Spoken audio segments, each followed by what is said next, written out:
बिस्मिल्लाह वल्हम्दुलिल्लाह।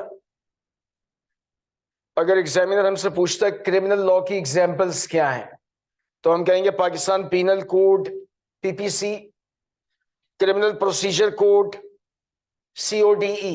Code का मतलब वो लॉ जो पार्लियामेंट ने पास किया है। Anti money laundering act, money laundering को टैकल करने के लिए। और prevention of electronic crimes act, electronic crimes को प्रिवेंट करने के लिए, हैरेसमेंट, मुख्तलिफ मामला जो होते हैं, हैकिंग होती है। अगर एग्जामिनर पूछता है what are the examples of civil law, तो law of insurance, law of contract, law of taxation, shipping laws, labour laws, family laws, law of arbitration. अब हम आते हैं आज के टॉपिक पर, सोर्सेज ऑफ लॉ। सवाल आप ये कर सकते हैं कि ये जो लॉ का चश्मा है ये कहां से फूटता है, लॉ हमारे पास कहां से आता है, इसके सोर्सेज क्या है। तो number A, Islamic sources. Islamic sources in the Holi Quran, ये प्राइमरी लेजिस्लेशन है, ये डिवाइन लेजिस्लेशन है।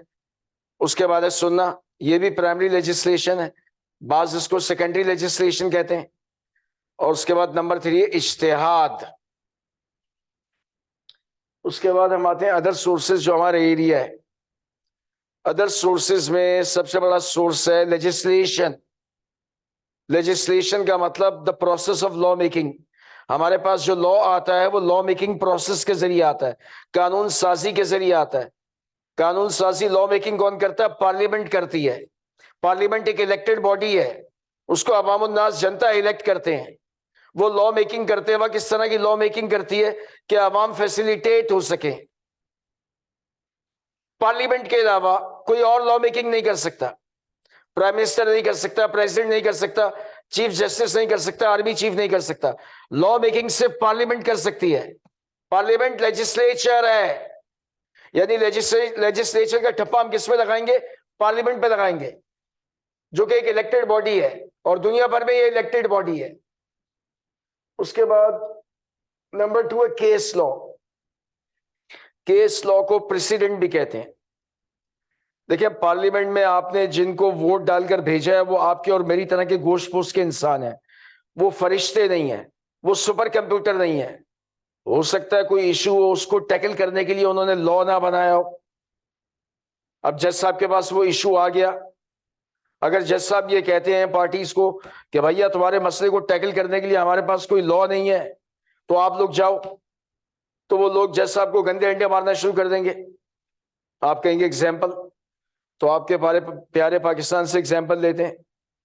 मोहल्ले वाले डेड बॉडी को, मैयत को दफना के गए, 2 भाई आए, उन्होंने वो डेड बॉडी निकाली, उसका गोश्त काटा, पका के खाना शुरू हो गए। पार्लियामेंट के कहीं लॉ में इसका जिक्र ही नहीं है। मोहल्ले वाले आए, खातून की डेड बॉडी को दफना के गए। पाकिस्तान की एग्जाम्पल दे रहा हूं। कोई खबीस शख्स आया, उसने कब्र में घुस के मुंह काला किया। पार्लियामेंट के लॉ में इसका कोई जिक्र नहीं है। तो हमें ये समझ में आ रहा है कि सोसाइटी में ऐसी डेवलपमेंट हो सकती है, ऐसे इश्यूज आ सकते हैं जिसके हवाले से ऐन मुमकिन है पार्लियामेंट के लॉ में उसका जिक्र ना हो। When a statute is silent on any issue, statute का मतलब है वो लॉ जो पार्लियामेंट ने पास किया है। तो पार्लियामेंट ने जो लॉ पास किया वो उस इशू को टैकल करने के लिए साइलेंट है, खामोश है। तो जज साहब का तो काम है टू एडमिनिस्टर जस्टिस। जज साहब ये कहकर जान नहीं छुड़ा सकते भैया जाओ, मेरे पास तुम्हारे इशू को टैकल करने के लिए लॉ नहीं है। तो मजबूरन तौहन व करन बादल ना ख्वास्ता जज साहब को लॉ मेकिंग करनी होगी उस इशू को टैकल करने के लिए। लॉ का कोई प्रिंसिपल इस्टेब्लिश करना होगा, काहे को? To administer justice. Law making करना जज साहब का डोमेन नहीं है, जज साहब का प्रिविलेज नहीं है, जज साहब का प्रेरोगेटिव नहीं है, लेकिन वो मजबूरन कर रहे हैं क्योंकि पार्लियामेंट का लॉ उस इशू को टैकल करने के लिए खामोश है।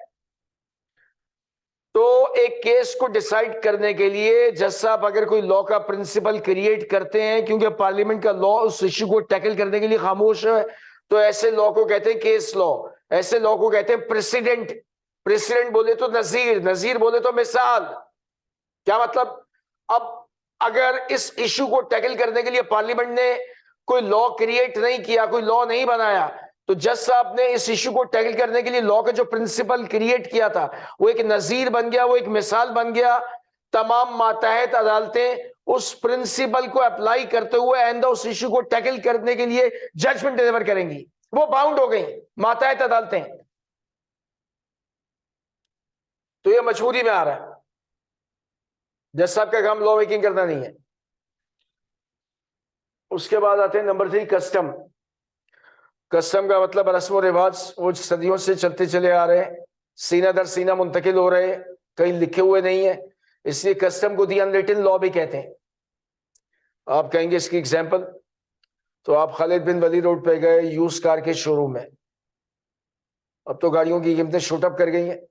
चले मान लेते हैं उसने आपको कहा कि जी इसकी प्राइस है 15 लाख रुपए, आपको वो गाड़ी पसंद आ गई, कॉन्ट्रैक्ट हो गया, आपने उसको एडवांस बयाना टोकन मनी दे दी 10,000 रुपए। एक हफ्ते के अंदर आप 14,90,000 पे करेंगे। जिसको आप बयाना एडवांस टोकन मनी कह रहे हैं उसको लॉ में कहते हैं अर्नेस्ट मनी। अब इस बिजनेस का कस्टम क्या कह रहा है? इस बिजनेस का कस्टम ये कह रहा है कि अगर आपने एक हफ्ते के अंदर 14,90,000 पे नहीं किए तो नंबर 1, कॉन्ट्रैक्ट ऑटोमेटिकली रिसेंड हो जाएगा। RESCIND, रिसेंड हो जाएगा, मनसूख हो जाएगा। नंबर 2, नंबर 1 ही कॉन्ट्रैक्ट ऑटोमेटिकली टर्मिनेट हो जाएगा, खत्म हो जाएगा। नंबर 2, वो आपकी अर्नेस्ट मनी, जिसको लॉ में अर्नेस्ट मनी कहते हैं, उर्फ आम में बयाना एडवांस टोकन मनी कहते हैं, वो फोरफीट हो जाएगी, वो जब्त हो जाएगी, वो आपको रिटर्न नहीं करेगा। ये कौन कह रहा है? ये कस्टम कह रहा है, ये कहीं लॉ में लिखा हुआ नहीं है। तो ये 3 मेजर सोर्सेज हैं, लेजिस्लेशन, प्रेसिडेंट और कस्टम। तो 90% लॉ हमारे पास, 95%, 98% लॉ हमारे पास आता है लेजिस्लेशन के प्रोसेस के जरिए। 1.5%, 1.8% आ गया कस्टम के जरिए, 0.2% आ गया प्रेसिडेंट के जरिए। अदर सोर्सेस कॉमन लॉ की टर्म का ताल्लुक इंग्लैंड से है। इंग्लैंड में पार्लियामेंट आई है अभी 250 साल पहले। इंग्लैंड की 1200 साल की हिस्ट्री है। तो पार्लियामेंट आने से पहले वहां पर किंग का सूरज पूरी आबोताब के साथ चमक रहा था। तो ज़ाहिर किंग ने अपनी बादशाह किंगडम कायम रखनी है, तो उसने अदालतें कायम की हुई थी। उसने जजेस को इंस्ट्रक्शन दी थी कि सोसाइटी में जो कस्टम कॉमन है उस कस्टम को अप्लाई करते हुए लोगों को डिस्प्यूट्स तुमने रिजॉल्व करने और जजमेंट डिलीवर करना है। तो जजेस ने अपने बादशाह की यह बात गहरा से मान ली। जो डिस्प्यूट्स आना शुरू हुए उन्होंने उसको रिजॉल्व करने के लिए कस्टम को अप्लाई किया और जजमेंट डिलीवर करते चले गए। उनके जजमेंट से एक लॉ डेवलप होता चला गया। उस लॉ को कहते हैं कॉमन लॉ। तो कॉमन लॉ इज अ जज made law. Common law is based on custom. Common law की टर्म ना अमेरिका के लिए ना पाकिस्तान के लिए, किसी कंट्री के लिए नहीं है, सिर्फ इंग्लैंड के लिए है। ये MCQ चल रहे हैं, ये डिस्क्रिप्टिव छपाई में नहीं आएगा। अब ज़ाहिर कोई भी, वो अंग्रेजी में कहते हैं there is always room on the top, improvement की हमेशा गुंजाइश होती है। तो ये जो कॉमन लॉ का सिस्टम था इसमें कुछ खामियां भी थी, इसमें कुछ हैशनेस भी थी। खामियां एग्जाम्पल, ये टॉपिक नहीं है हमारा, ये ऐसे ही तड़का लगा हुआ है, तो मैं ज्यादा गहराई में नहीं जाऊंगा। ऊपर से आपको ज्यादा ही बता रहा हूं स्टडी टेक्स्ट के मुकाबले में। तो मसलन यहां पे जज साहब के पास हर मसले का हल था रोकड़ा। अब रोकड़े से हर चीज का मदावा तो नहीं हो सकता, हर दर्द की दवा तो रोकड़ा नहीं है। तो घूम फिर के एक ही रेमेडी थी, रोकड़ा, मॉनेटरी कंपनसेशन। सिस्टम भी इसके अंदर हैशनेस थी। तो कॉमन लॉ के पैरेलल एक और सिस्टम आ गया, उसको कहते हैं इक्विटी।